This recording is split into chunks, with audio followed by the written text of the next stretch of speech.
All right.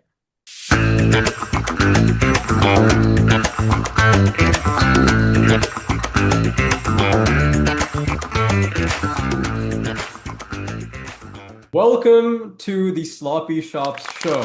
My name's Sujat Von Mergen, and we're taking a live look at a new shop that just opened on White Ave in Edmonton. Alex is an employee at a clothing boutique named Thread Theory, and they've been dealing with a ton of customer complaints every day to just go through about sustainability, eco-friendly clothing items, just general disservice to their customers. And as a new hire, he wants to bring this concern up to his manager, who's had a difficult time accepting new ideas and actually listening to him and his customers, which is absolutely crazy.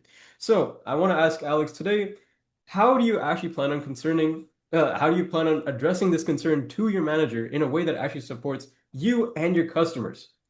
Let's take it to Alex.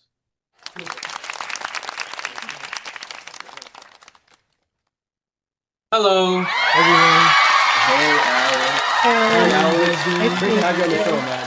Thank you, thank you.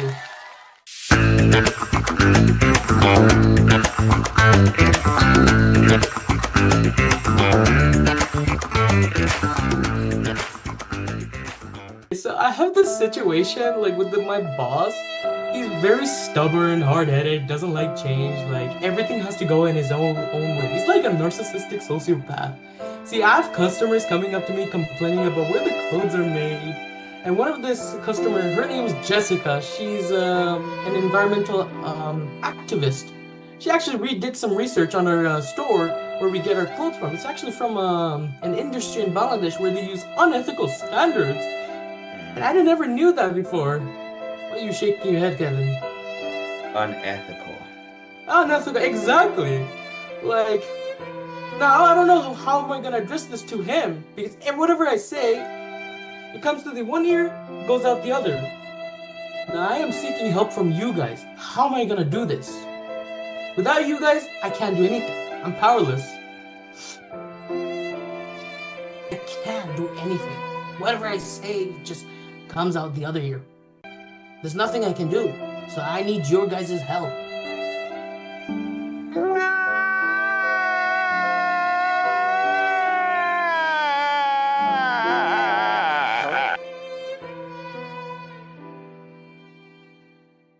Now let's talk to our experts to see how we can actually help Alex make this store work properly, turning it from a sloppy, kind of bad store to a super store. Bringing in our first guest, Harley. Hi, Harley. Hi, thank you so much for having me. So, to, effectively lead in this scenario, how could an individual really, actually help this store?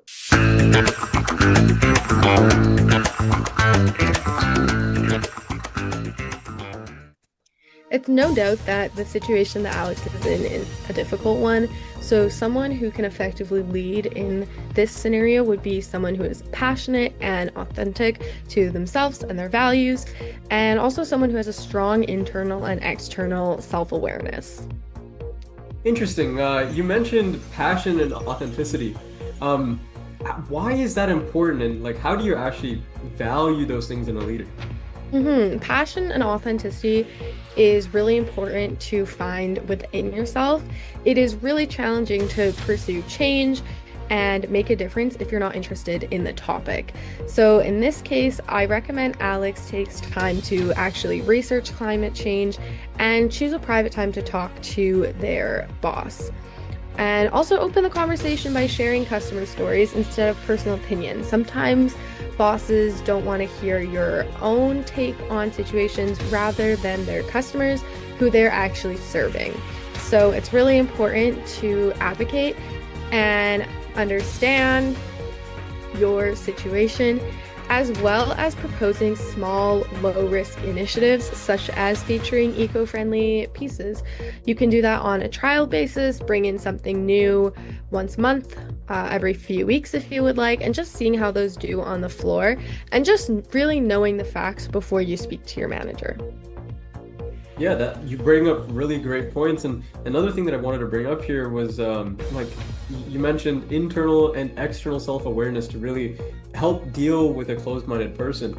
So how would that factor in here? So, internal self-awareness essentially is understanding your own values, emotions, and motivations. So, in this case, Alex's awareness of his own personal commitment to sustainability will help him stay grounded and confident when confronting his manager and dealing with these eco-friendly concerns. As external self-awareness in this case is essentially the ability to understand how others perceive you. So this is necessary in Alex's situation because he has to plan for how his boss is going to react to him when he brings up these concerns, especially with his boss being someone who is closed-minded. So this helps Alex approach the situation with emotional intelligence, and that is, helpful in choosing the timing and the tone and the language that you speak in to reduce defensiveness from the manager.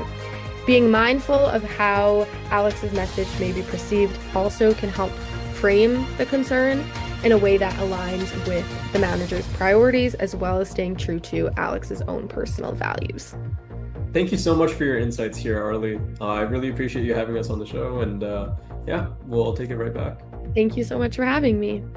Too.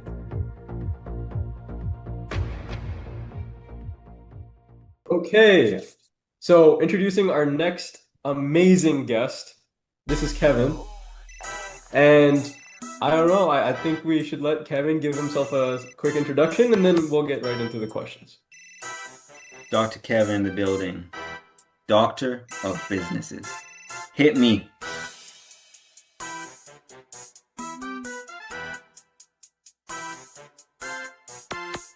Perfect. First question. What does leadership principles actually mean when we're using it to deal with a proposed problem?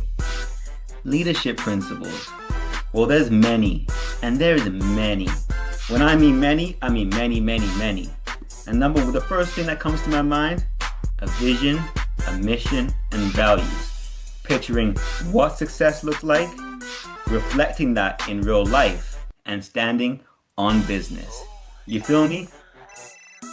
We all feel you, Kevin. Can you expand on how the three big principles of leadership actually, helps Alex frame his argument? Alex, you're thinking of this all wrong. See, a vision, what success looks like, you've got to picture what you want your store to look like. So if you want your store to look like a superstore instead of sloppy stores, you got to do that. And you've got to create that atmosphere. Second of all, a mission.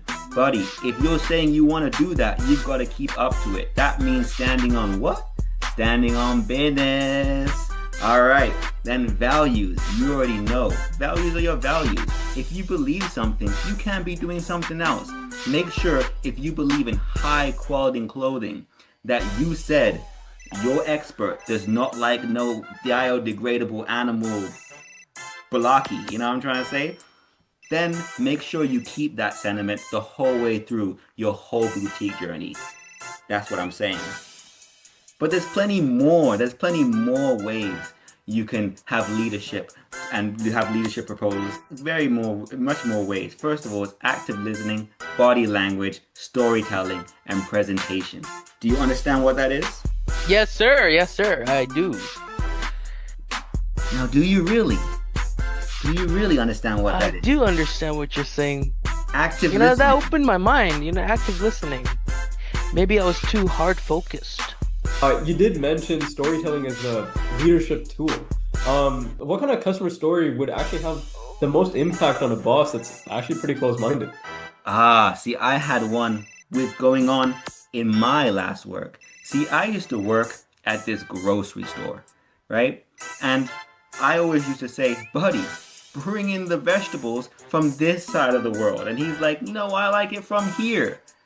But the problem was, the way they were using it from there had all those pesticides and all that nasty stuff on it. And what I had to do is I had to show him the truth. Show him how pesticides are bad for humans, bad for animals, and bad for your overall health. And when he saw that, and I gave him the facts, and I gave him the truth respectfully, he listened. Thank you so much, Dr. Kevin. I think we've really learned a lot, and I think Alex has learned a lot of things that he can also implement into this scenario as well. Perfect. Thank you so much for the advice, man. Anytime. Much appreciated.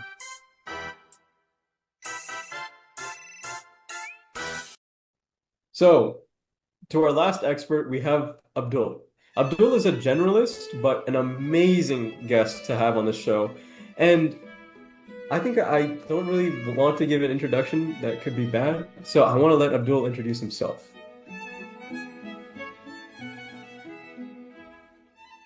I would appreciate it if you would call me Dr. Abdul, but that's okay. So, I apologize for uh, that. Okay.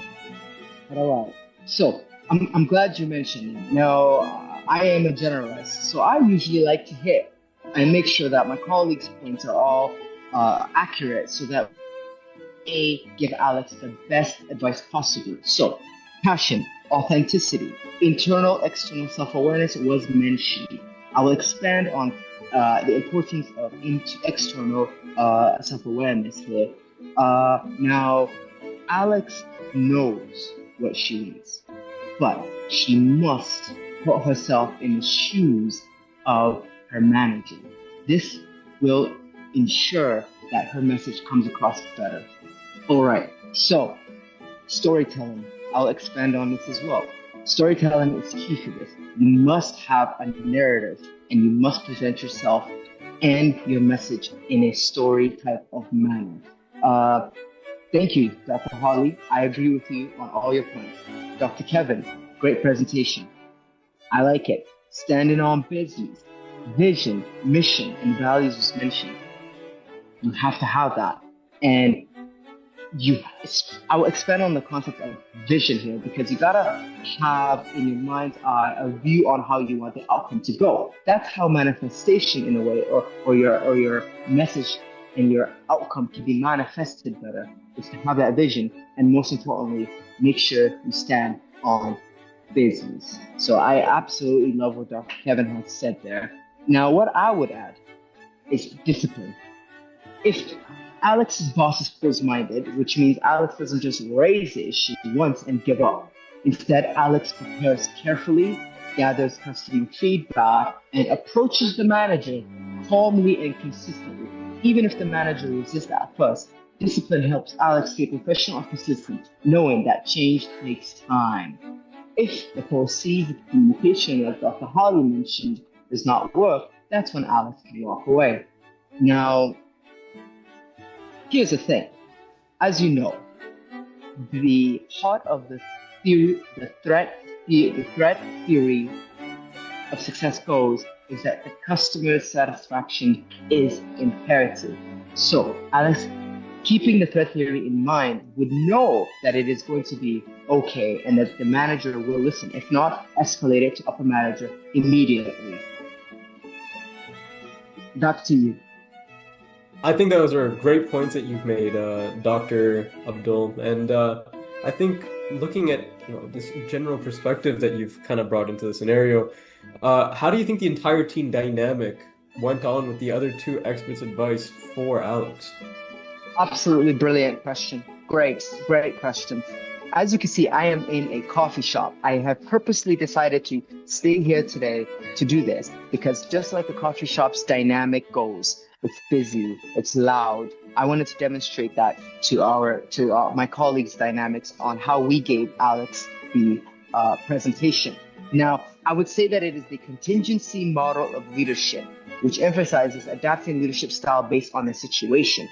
We did not all, before this, communicate on how we should tell Alex's advice. So we kind of all had an agreement, a consensus on what the best advice would be. So there's not one style fits all kind of thing. So in our group dynamic, I would say that we didn't have a storming phase, Norman, we would kind of know we're all professionals, and of course, we went on to the stage of performing right away. So I would say that in general, we have all agreed to give Alex the best advice that we can all give from our own expert fields.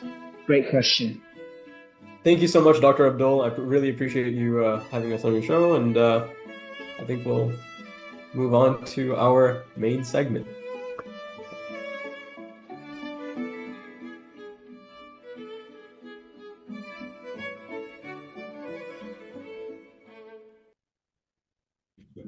Now, on to our final segment of the show.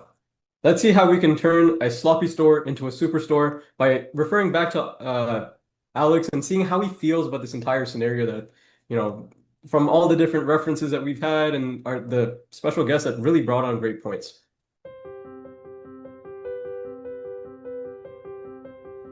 How I feel about all these inputs, these are actually really valuable. With patience, I will actually push through, and I'm quite hopeful. As long as you don't quit your job, Alex, I am not we're gonna quitting be my very job. happy with you. We'll check. We'll check back in with Alex and see how his store is doing. You guys have my back. And Alex, I might say, do not forget to ground yourself before you go and present yourself. So ground yourself, breathe, and I think you're Thank you, marvelous. sir. I'm of course breathing. Otherwise, I would be underground. So You All got right. this, Alex. You got this. thank Alex. you so much. You I We're all love here you for all. We're all here for you. And again, if you have any questions or any concerns, please reach out to our amazing guests. You already have their contact information, and we're hoping to see you succeed. That's what we're here for. Thank you so much.